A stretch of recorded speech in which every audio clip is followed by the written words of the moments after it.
Need vocal warm-ups? Noonan. Remember Noonan? When you No. would play like horse, or you'd Yeah. play basketball and you yell Noonan, and then they're supposed to miss the shot. Oh, really? No, I don't No? remember that either. Maybe I'm a little younger than you guys or something. I don't You know. are a little younger. How So, old are you? welcome I'm everyone. 35 as of December. Okay, you're a little younger. Yeah. 1 year. Just 1 year? Yeah. And you don't know the Noonan. Actually, I'm 30. I'll be 36. Okay. In a couple weeks. Oh, you're in your 30s? That's I know I awesome. look like I'm in my 50s, but That's Leo fair. looks like That's he's in fair. his 20s. It's been a rough one. So, welcome everybody. We are here today with Captain Tanner Whitcomb. Right? So, Yeah. thanks for being with us. And we, how we kind of break the ice is I'm just going to ask you some fun questions and then we're going to hopefully talk. So, hopefully we'll veer off script. I know you were concerned about staying on script earlier. Yeah. So, it's important. So, are you a Grand Rapids guy? Homegrown? I am. Yeah? Grew up in Wyoming, Granville, Northwest Side, and Caledonia. Yeah. Did you go to Caledonia High School? That's where I did middle school and high school. Middle school? All right. We're fighting Scots. You went there? Yeah. Oh, I'm a fighting I guess Scot. I kind of knew that. Yeah. Leo, We know some were you a people. quarterback there? Well, that was a long time ago, Paul. Yeah. But what I wanted to say was I'm not the focus of this. We should interview that. I have to tell you that story sometime. Tanner, are you still a captain? I am. So, You, So- What How did size you- ships are we talking? yeah. It's a U.S. Merchant Marine officer, so it's it's not a huge deal or anything, but it's licensed through the U.S. Coast Guard. But I piloted a 80-foot Lazara yacht, Nice. so it was a high-speed luxury yacht. Okay. Wow. Is it like up to date? You could go and Yep, captain it's a up to ship? date. I keep it. I actually just did a renewal this year. Got to do physical tests, eye tests, drug tests, lots of paperwork. So they basically Every 5 years, we got to you do it. meet them in some harbor and you kind of drive it down to where you're going to meet these wealthy people and pick them up in Florida or something like that. And Yeah, so in 2005, in 2005, I've been selling real estate since I was 18. I was in high Oh, school. really? And sold my first house when I was a senior in high school. A little Mhm. cottage on Hess Lake. It's the first deal, but I had cousins that threw me a bone on that one.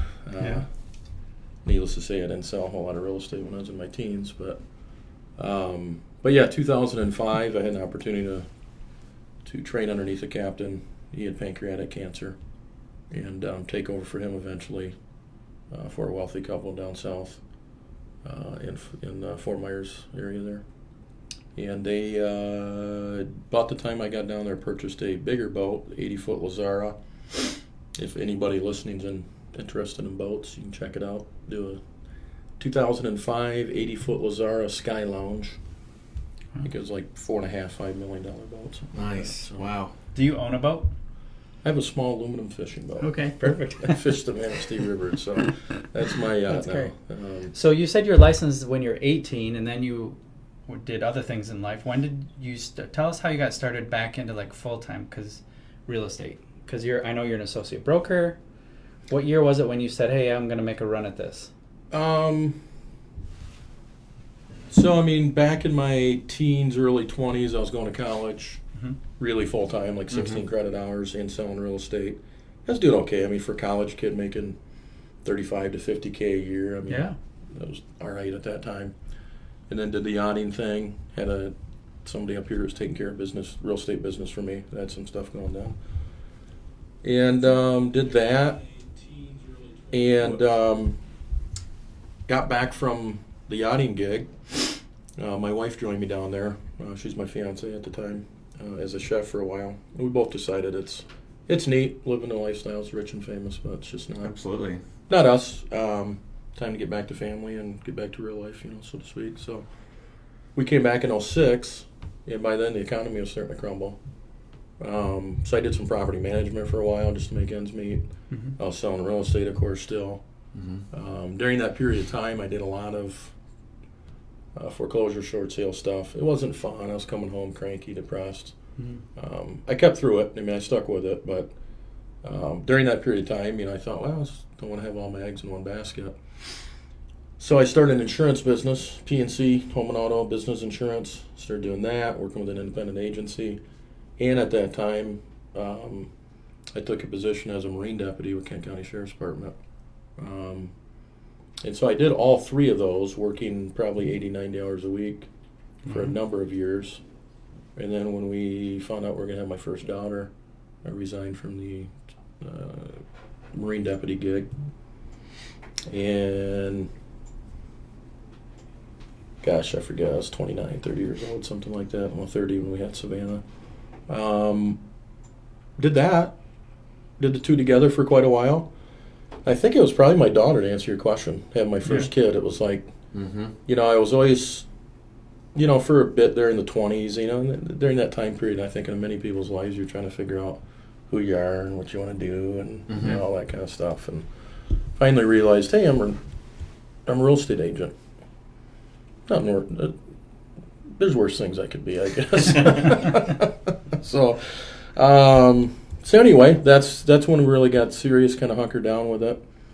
And it was probably about 3 years, it was about 3 years ago. It really got difficult doing insurance and real estate. And fortunately, about 2 years ago, about the time we had Emma, my second daughter,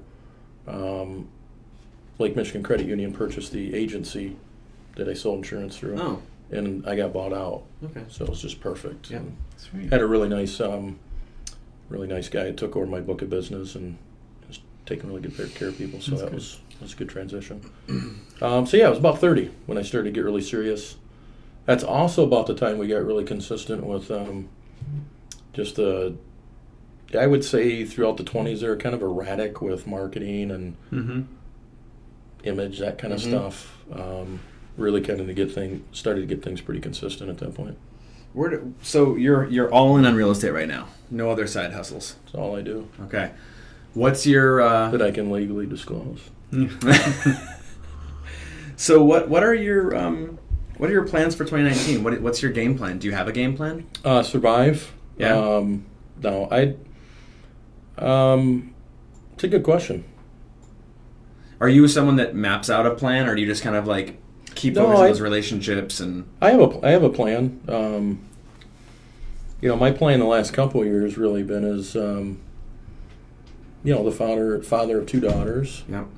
Is creating a life, not a living. Yep.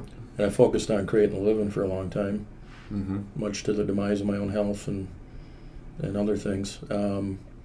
So, yeah, I mean, my goal this year is, I mean, if you want a hard fact or I'm just curious, solid yeah. numbers, How you put it together? 10 million. Yep. 10 million in volume. I'd like to do that working 40, 45 hours a week. Yep. And, you know, being there with my kids, man, hanging out with them. Much time as possible. I'd like to spend, you know, at least 4 nights in the peak season. I call it peak season, you know, March through about July 1 for me anyway. Like to spend that time home 4 nights a week, eating dinner with my kids. Okay. It's kind of a big deal around our house, dinner time. So. Is that goal, is that something that you have done in the past couple of years? Yeah. Are you like a goal setter, like I want to do more, or No. less? Honestly, it was. I was reading through some of your questions. One of them was like, "Do you have an aha moment?" Yeah. I don't really. I wouldn't call it an aha moment, but it was like early this winter. I catch up on my Netflix, you know, stuff and movie watching, and Jerry Maguire came on. Yeah. And I'm like, yeah, I've seen the movie, you know, a couple times in the past, but like, all right, and nothing else was on, so what the heck, I watched Jerry Maguire. Maybe it was on HBO, maybe not Netflix, but anyway. I kind of connected with it differently. You know, when I saw the movie when I was a kid, you know, it was whatever, it was a movie. But kind of in the beginning there. You know, when he writes the letter to his office about doing, essentially, help me out here, Leo, but it was, I think, less clients, higher quality. Yeah. You know, there's and a lot. caring more. And caring more. There's a lot of Bob Sugars in the world. Remember the character Bob Sugar in the movie.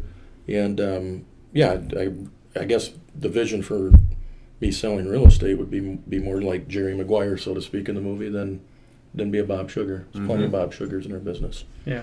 So that's it, man, really. Just to be a family man, hang out with my kids, live. And, you know, obviously there's, you can get lost in all the crap sometimes. I call it gadgets and widgets in our business and websites and all this kind of stuff. I think at the end of the day, I mean, 8 to 10 million in sales. It's a plenty enough living. What's your like bread and butter then? I mean, how do you find clients? Tell me the makeup of your business. It's a good point, or a good question. I don't really think I do anything that special, nor am I that special. For example, I was selling real estate in high school. Yeah. So I had a talk with a really arrogant agent a while back who I think there's a real fine line between being confident and cocky. Mm-hmm. Confidence is a good thing. We don't go to our doctors and want to have them say, well, I don't know. Maybe you have cancer, maybe you don't. Or you want some answers, right? Same thing with a real estate agent. You want them to be confident, know what they're doing, but cocky is another thing. Mm-hmm. And I'm seeing more and more of that, I think, in light of what our market's doing, and it's a little frustrating. And I explained to this agent, I said, could I sell another 100 homes? Probably. That's not talking cocky. Mm-hmm. That's not my aim, as I've mentioned already. Mm-hmm. About creating a life that I'm happy living, not working every spare minute that I have. Mm-hmm. And most of the time I've discovered anything worth a damn is hard work. Mm-hmm. So for me in real estate, I've been at this since I was 18 years old. So we're talking 18 years this year. Yeah. Wow. So it's been a long time. Mm-hmm.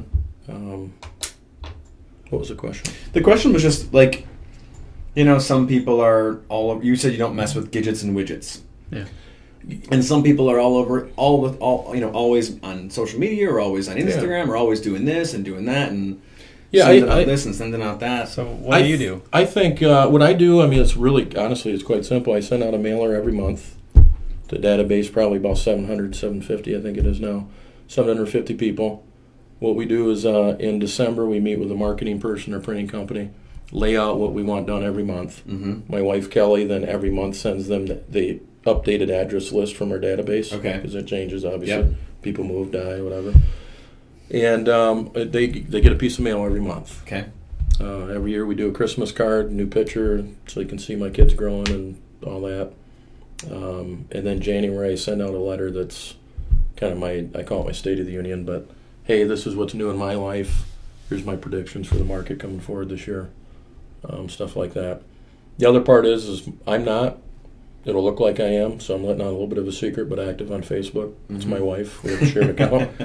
I'm kind of in the in-between generation where, I remember when there was no cell phones and no internet. Mm-hmm. Mm-hmm. I'm okay with that stuff. That'd be one of my goals this year is to get better with some utilizing some of the tools that I have, like Top Producer. Sure. Right now all it is a Rolodex for me. Yeah. But there's a ton of tools in there that could probably make me a little bit more efficient. Sure. But you've discovered you don't really need those things as of right now. No. Today? No, most of my clientele, it's all word of mouth and mostly just referral type business. Yeah. I think that's the best type of business to do. Yeah. You walk in, there's already there's some trust there already, and it's a lot easier than trying to win over a total new lead or whatever. Spend a lot of energy. Yeah.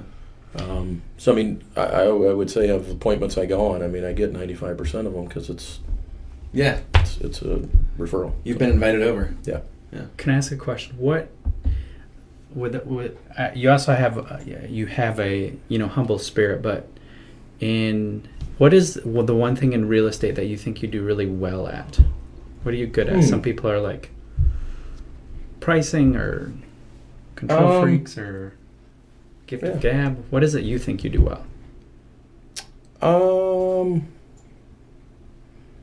That's a good question. I don't know if I'm exceptionally well at anything, but yeah. I would say maybe empathy and compassion for people. I hear agents, tell stories around the water cooler sometimes about clients this or that, but a lot of the time, let's face it, half the time people call us, it's not for a positive reason. Sometimes, hey, we're having a new baby, we need, bigger house, bigger room. All right, that's cool. Sometimes death, divorce, getting too old, can't handle the steps, need to go to a main floor type living. And I have a lot of empathy for people, compassion. No, I think that's it. I care. I actually do care. Yeah. I hear people say that, and I don't know if they really do. Mm-hmm. But Yeah, I don't want to sell 100 houses a year, quite frankly. Yep. If I did, I would do it. And that's not, I hope that doesn't come across as cocky or arrogant or anything, but I mean, this business is not rocket science, in my humble opinion. I stole a humble opinion from your dad. It's not rocket science. It's just doing the right thing and working hard and working long, really. Yeah. That's the bottom line of it. But, yeah, so that's partly goes into my goal this year, 45 to 55 units. Yep. I don't sell a lot of high-end stuff. I don't want to. To be honest with you, it's a pain in the ass. They usually want to, they want part of your soul and tap some of the blood in your body as well. Most of my stuff's probably 175 to 250 in that ballpark there. Totally good with that. Don't need the prestige of high-end listings or anything like that. So it all spends the same. Yeah. Have you always been this sort of like Zen-like? Yeah, you are kind of Zen. Zen. Interesting. Yeah, you're just you're at peace. I haven't been. That's funny you say that. No, it's probably anything but that. But no, I think it was just getting into my 30s and just kind of realizing what you are, what you're not. Yeah. Not trying to be everything to everybody. I'm going to be some people's cup of tea, and I'm not going to be other people's cup of tea. That's fine. And I think there's plenty to go around. I mean, really, when I even thought about it on the way here today, like, I mean, we have some great agents at 5-Star. Blahnik, Moore. You're a great agent. Neil's a good agent. Now, I've never competed once for any business from you guys. Yeah. Have you ever lost a listing to Tanner Whitcomb? I mean, it's because I have a sphere of people that they wouldn't want to use you or Jeff or anybody else. Yeah. I'm their guy. Yeah. Same thing with their, niche of people. Yeah. So I really don't think there needs to be the animosity that's there sometimes in the business. There's plenty to go around, and Those are two really core philosophies. Like, we've talked many years, and I listen, and you have some very grounding philosophies that bleed through into your real estate career. One is authenticity. When you talk to Tanner, that's Tanner. I think you just get a sense that you get a sense, like, we alluded to this a second ago when we asked if you were always this Zen or this at peace, but you get a sense that you're really comfortable in your own skin. Yeah. Right? Like, you know who you are, you're not trying to be somebody you're not. Yeah. But how did you get? But was there a moment in your life where you learned a lesson or had that aha moment where all of a sudden you were like, "What am I doing? Why am I chasing this?" I'd say I'm normally not right now. I'm not comfortable in my skin because it's about 95 degrees. Yeah, it's a little warm in here, everybody. Yeah, but we're both. I don't. I think it was maybe early in my 20s. I thought I was a little bit special, like in real estate or something. Then it dawned on me. I mean, you can get a license in 40 hours and jump in this business. Not like we're doing brain surgery here. And I don't knock our business or industry by any means. But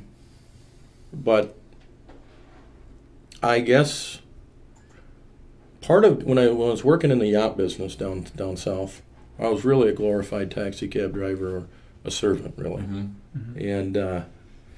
And that's Jeff Blahnik. He's in the window of the door picking his nose, by the way. But I was really a glorified servant, and at that point, it's something kind of, I guess, changed me a little bit.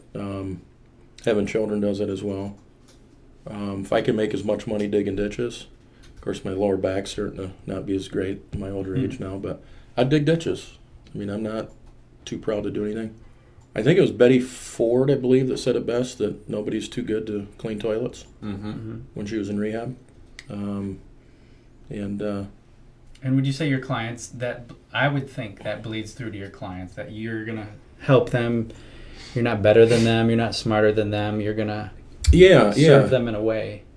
Yeah, I think there's plenty of arrogance to go around in our business. Sure. Plenty of Bob Sugars, if you want to quote that movie again. But most of my clients, I mean, I wear jeans, I drive an older pickup truck, I haven't worn a suit in forever. This is about as dressed up as I get, quite frankly. But I think people like that. To some people do, I should say. Not to Last year I met with a couple, the higher end listing. That was the year before. So if you're looking for somebody that drives a BMW, and of course I did have a BMW at the time, but it was an old Roadster, those little Z3s. But anyway, so if you're looking for somebody that drives a high-end car and wears $2,000 suits, I'm not your man. Mm-hmm. If you want somebody that's going to be real and realistic with you, if you have a question, you can call me. You're not going to get a secretary who doesn't know who the hell you are or anything like that. So yeah, I think that, and also knowing I care, and then thirdly is knowing that they're going to have somebody looking out for them. Mm-hmm. I got kind of a protective spirit, if you will. And yeah, I think, going in a transaction, it's scary out there. There's a lot of shysters. There's a lot of different pitfalls. I give the analogy to people. If I'm going to court, do I want a wimp as an attorney? Right. No, I want a guy that's tough. Mm-hmm. Going to get the job done, but look out for me. Mm-hmm. So I think I paint that. My clients know that for the most part. Then I got their back at the end of the day. And then going forward with that, though, you can, and this is another thing I'm seeing more and more of right now in today's real estate market with the inventory tight. You got a lot of newbies jumping in, a lot of asshole-ish behavior. Okay. I guess would be a good way to describe Okay. it. And it's very frustrating for me. You can represent your client well and still be courteous and, I guess, nice to deal with on the other end with an agent. You don't need to put up this false bravado or anything, in my opinion. Right. Which is what a lot of this stuff is, I see. And at the end of the day, I don't make any decisions at all. Right. I had an agent yell at me last week about something. Yep. I said, that's my client's decision, not mine, whether he's going to pay this or not. Mm-hmm. As soon as I learned that early on in this business, it took a lot of stress off my shoulders. Right. All I do is just relay information. They make the decision. Yep. It's pretty simple, at least in my mind. But Do you have any other advice for people who are probably 2 or 3 years in the business and will see this or think about you or learn about you and go, that seems like a good life. How do I get there? I don't know. Persistence is a good thing. Perseverance, I guess, but you certainly got to be that. I don't know. Real estate's a tough business. I'll be honest. It really is. Mm-hmm. What's tough about it? Because you said it was easy and there's 40 hours to get into There's some easy parts to it. Yeah.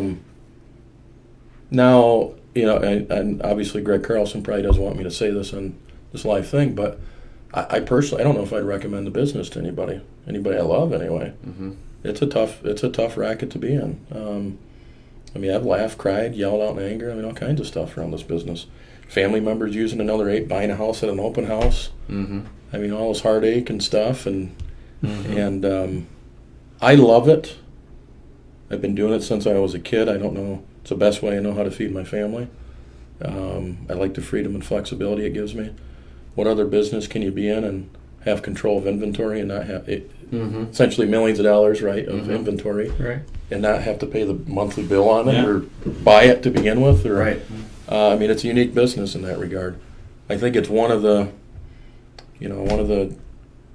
few opportunities like it that exists anymore, without having a high degree of technical type knowledge or anything. So what makes it hard? The people? Yeah, I think it's people. I would say, it'd be a good idea to get a degree in psychology and become a real estate agent. Fortunately, it's so true. Fortunately, my wife does, and that's the other part. Really, I wouldn't be I wouldn't do much business at all if it wasn't for having a great spouse. So that's a recommendation I have for anybody, is have a good spouse. Mm-hmm. I see a lot of divorce and stuff in the business because it's tough. It's weird hours. You're gone a lot. And then when you are there, I'm on the phone, and and you can get balance to it to some degree. But yeah, it's a tricky thing. It's a constant moving target, in my opinion. I just start to think I got things under control and balanced, and changes, Mm-hmm. So so not to be negative, depressing, or morose, but the wonderful business of great opportunities, but it's not easy. No. But I tell you what's not easy either, working in corporate America and working 20 years for a company, then one day an accountant says, we don't need him anymore. Go cut him loose. Mm-hmm. And there you are trying to find a job. It's happened to both my parents, so that's not good either. So at least we have some control over. Do you own rentals? I do not. I sold one last year. Honestly, if I waited another year, I would have made another $15,000. But, it is what it is. Yeah. But no, my goal was it shifted gears a little bit. I mean, I do want to own rentals. And I don't say that in excitedly. I mean, who really wants to own rentals?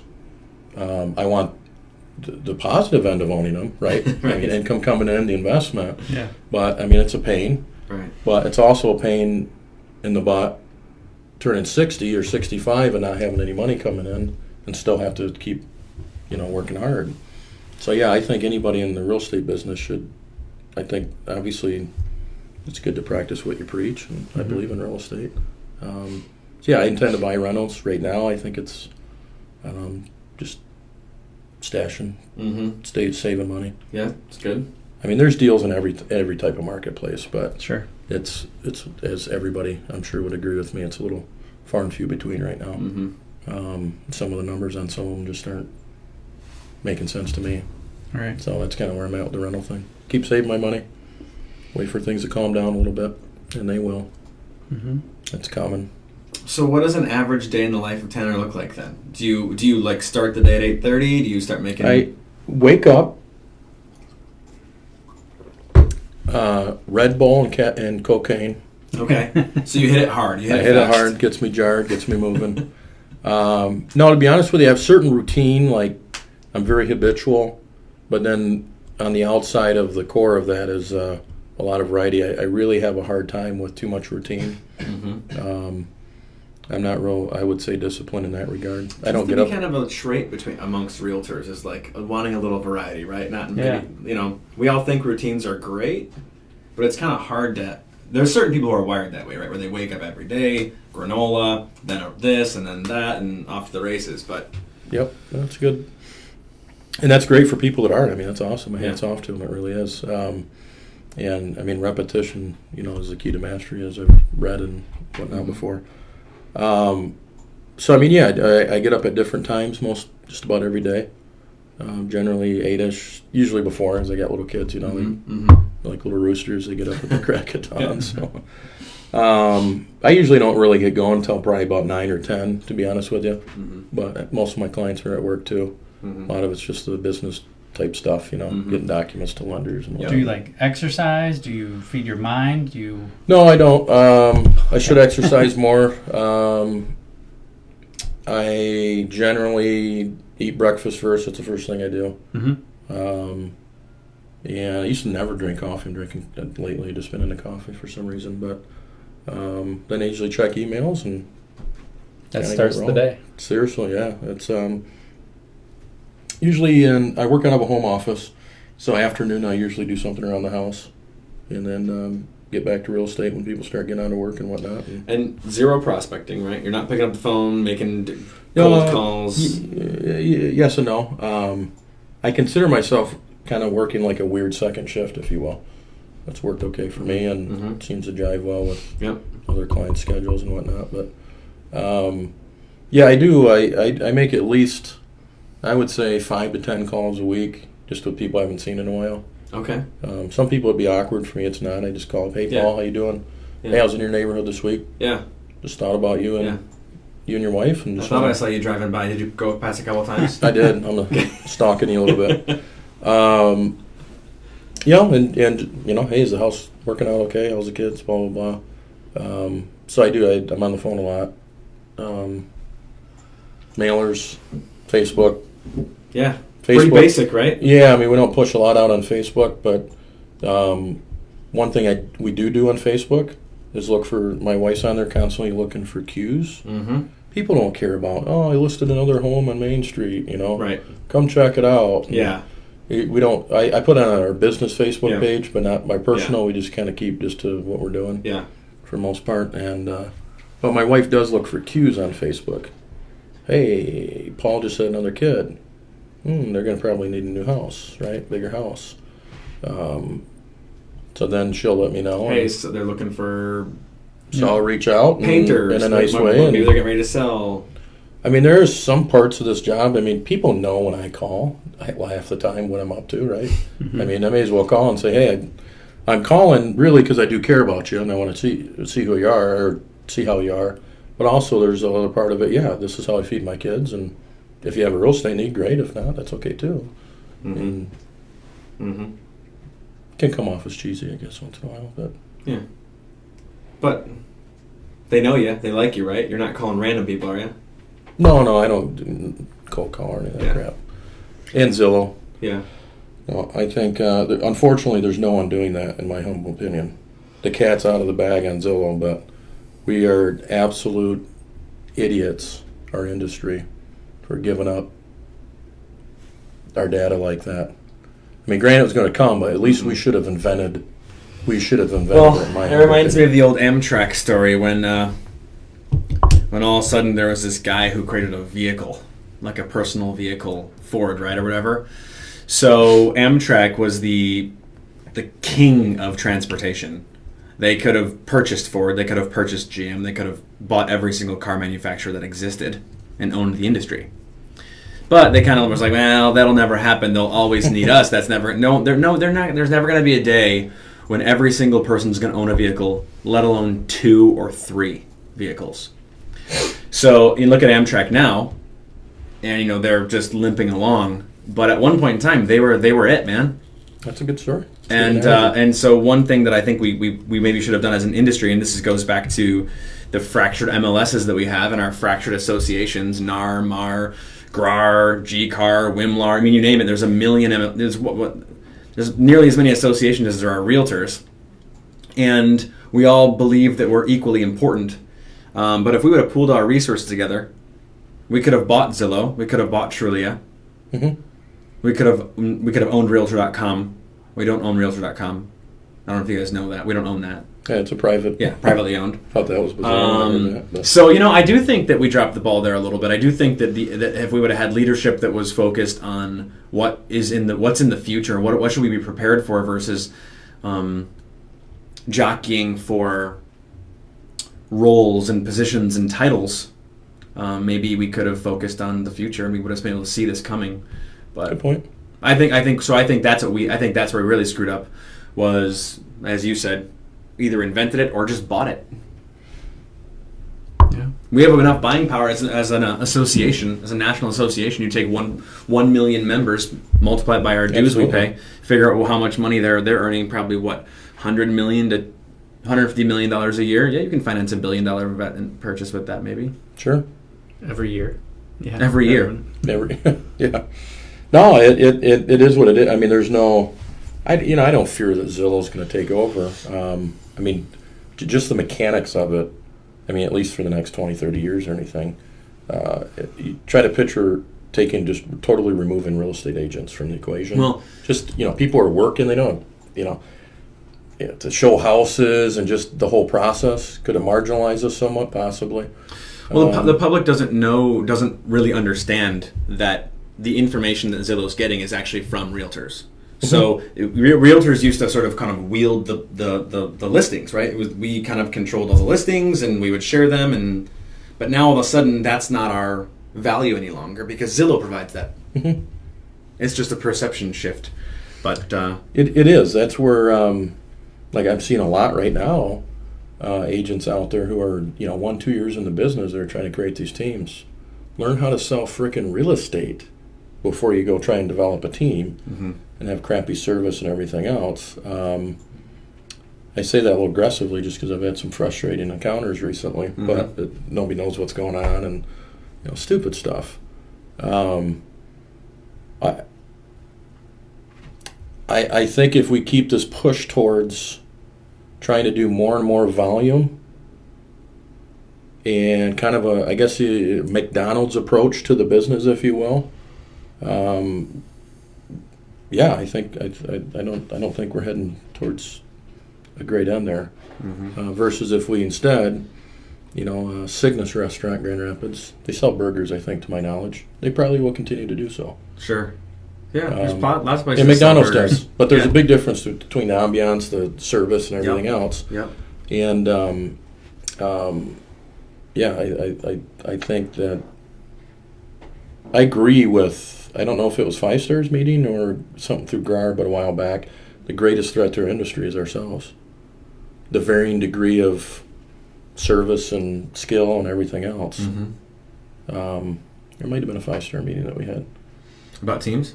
No, it wasn't about teams. It sounds like something Greg would say, though. I think it was NAR. Oh, yeah. I'm pretty sure it was NAR did a study, and it was about what's the threat to the real estate business. The biggest danger to ourselves. Yeah, was it Zillow or was it this stuff? And it's realtors. Yeah, it was realtors themselves. Yeah.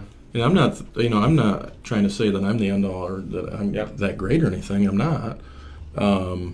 But I certainly think that we can probably up our game a little bit there. Your daughter says hello, Savannah. Does she? Yep. Hi, Dad. Yeah, she's with Mama today at work. It's another ice day today. Yep, absolutely. So now we're getting some comments here. No, that's strange. It was quiet the whole time until Was we it brought up really? Zillow. So I wasn't saying anything that exciting. Joanna Lasser has a question about teams. Yeah. So when you say that, these people are kind of maybe jumping the gun on forming teams, they think the teams is really the way to get the larger income and the more deals versus becoming a great agent and then having a team spin off of that. Joanna Lasser says, what do you suggest when a junior realtor is swamped and could use some help? She cannot afford a team, but there are days she could really use an assistant.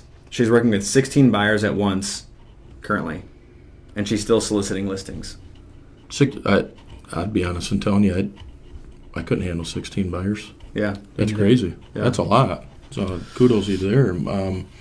I get 5 or 6 active buyers at a time as a single agent. Between that and listings and everything else that's involved, that's a lot. I'd say hire the assistant then. Yeah. One thing. Maybe refer off. Yeah. I gotta believe those 16 buyers. Like right now I'm probably working with 5 or 6 buyers. There's probably 15 buyers I really have, but not really. You know what I mean? Yeah. Everybody's a buyer, right? Yeah. If it's the right deal or whatever. Maybe it's working on qualifying a little bit better and focusing your time there. I was talking to someone else about this too. This similar kind of question, like what if you're not ready to take the plunge and hire somebody or give off a huge chunk of your income or all this kind of stuff. There, you don't necessarily have to form a team to get help. No, the team concept, that was like when I started, I forget what year it was, but in my early 20s I started working Keller Williams. Mm-hmm. Right then, this is probably 2004. That was kind of like when the team thing started to kind of percolate and become a thing. Before that, it was just single real estate agents that, for the most part, they had someone working for them or, had some help kind of thing. Yeah. So I would say, start with assistant. That's probably the first thing. Start with referring some off to lighten your load a little bit. That's where I would start. As you determine it's going to be sustainable like this, then bring someone on full time as a team member, a buyer's agent. Yeah, 16 buyers in today's market with inventory as tight as it is. Wow. It's a lot of running around. Yeah, I would need a lot of medication to handle. Yeah. Yeah. So, I don't know about that. Yeah. Yeah, that's tough. That's a good problem to have, though, I guess, right? Yeah. Yeah. I would probably get a real estate buddy and refer someone out, and you can form an unofficial team. Yeah, I would go, hey, let's tag team this. Yeah. You can get, if you have 16 active buyers, physically that's probably impossible. That's tough. To facilitate. So you'll lose them because of lack of service or availability. Mm-hmm. So why not bring someone else in and just go, hey, we'll split it 50-50 and we'll run with it and stuff like that. And don't get me wrong, I don't think the team's a bad thing. Mm-hmm. Yeah. It's just, if done properly, right? Yeah. There's plenty of agents in our company that have teams, and they do a great job for their client. Yep. But a lot of them I've been running into lately, one hand doesn't know what the other one's doing. Mm-hmm. It's very frustrating. I show a house and it's already been sold, or stupid stuff like that. Mm-hmm. Like if you can't get those details together, then shrink your, or start doing less volume then until you can handle it. But anyway, off my soapbox on that. It's good wisdom. Yeah. It's good wisdom. Any other questions on that? Any other parting words for maybe someone who's like, wants to be like Tanner Whitcomb or have this kind of thing? Would you encourage them to what to focus on, or maybe what would be a distraction? I'd say technology's good stuff. Sitting in an office, you're better off going to a coffee shop and sitting there and doing some work. Mm-hmm. I mean, business comes from being with people, around people. And then after you are in it for long enough, it's kind of like a snowball rolling down a hill. It gathers mass and speed as it's going, right? So, I mean, you've been in this, if you're in it for 20, 30 years, I mean, are you out, do you have to go out and show on the weekends as much and all that kind of stuff? Probably not. I mean, I don't do some of the stuff I used to do 10, 15 years ago. But I would say, the more people, the more social you can be. That's all good stuff. Learn your stuff. I mean, keep current on everything that's going on. I'd recommend, one thing I wish I would have probably done is, I tend to do business kind of all over Grand Rapids. I wouldn't say like I own a market anywhere, or like I'm the, like Jeff Blahnik, he's the Northwest guy, right? The Northwest King. I'm kind of all over. Not that that's bad, but I'm driving all over. Doing CMAs takes longer, right? Because I'm, if you're doing a lot of work in one area, I mean, half the time, you need to run a CMA, Right. You just can shoot right from the hip, you know what it is. Yeah. Me, I focused on relationships and people, and that takes me where it takes me, whether I'm selling a house in Village of Hopkins or, Sparta, Michigan. I don't really care, but... focusing a little bit on a specific niche isn't necessarily a bad thing. Especially in today's world, it seems like people like some specialized knowledge in certain things. And then being knowledgeable about stuff. Like when the whole PFAS thing came out, we started digging into that because I saw a lot of houses in real estate on the Northeast side. So it's important that I can explain that intelligently to a client and keep up on what interest rates are doing, that kind of stuff. There's no magic, unfortunately. I looked for that for like 14 years. I wanted a magic pill. What's the silver? I really did. I thought like, there was this, all of a sudden, boom, like this epiphany would come, or I would discover this special network or something. It was this kind of naiveness, I guess, thinking. And there's not, at the end of the day, there's no magic. Yeah. There's no magic to it. It's just,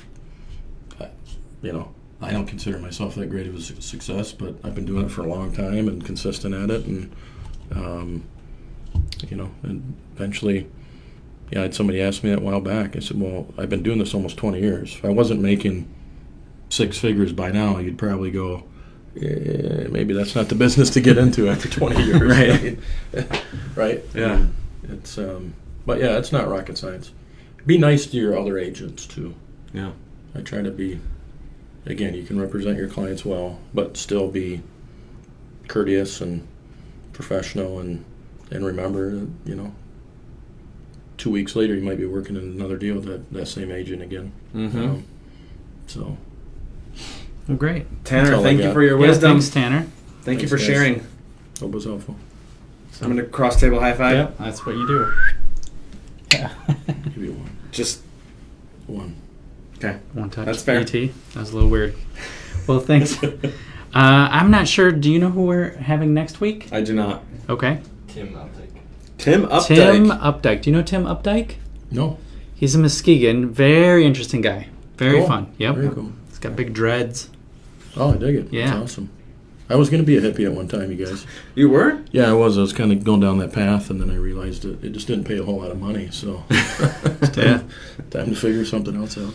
That's All good. right. Well, thanks for tuning in, and thanks, Yeah. Tanner. Thank you, It Tanner. was really great.